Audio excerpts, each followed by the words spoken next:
একদা রসুলপুর গ্রামে কাদের নামে একজন দরিদ্র কৃষক বাস করত।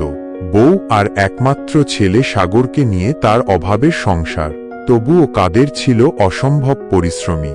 দিনে মাঠে কাজ করত, রাতে বউয়ের সঙ্গে আগুনের পাশে বসে রুটি খেত। কাদের জানত অভাব দূর হবে না একদিনে, কিন্তু সে হার মানেনি, হাল ছাড়েনি। কাদের মনে মনে বলে, আমার ছেলে যেন কখনো না বলে তার বাবার কিছুই ছিল না। আমি তাকে ঘামের দাম শিখাতে চাই। বছর ঘুরতে না ঘুরতেই কাদের নিজের জমিতে বিপুল পরিমাণ ধান উৎপাদন করল। সেই সাথে নিজের জমিতে বিভিন্ন শাকসবজির ফলন দেখে আনন্দে আত্মহারা। সেই সব ফসল বাজারে বিক্রি করে সংসারে আনলো খানিক সুখ। কাদেরের স্ত্রী বলে, এই দেখো, ঘরে এখন চাল ডাল আছে, ছেলেটার জন্য নতুন জামাও কিনতে পারবো। একদিন কাদের ছেলেকে স্কুলে ভর্তি করাল।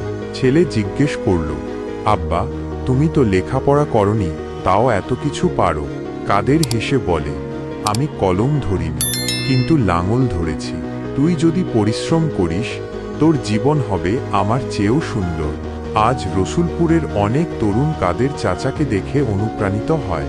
তারা ভাবে অভাব কোনো অভিশাপ নয়, যদি মাটিকে ভালোবাসা যায়, সে একদিন সোনা ফলায়।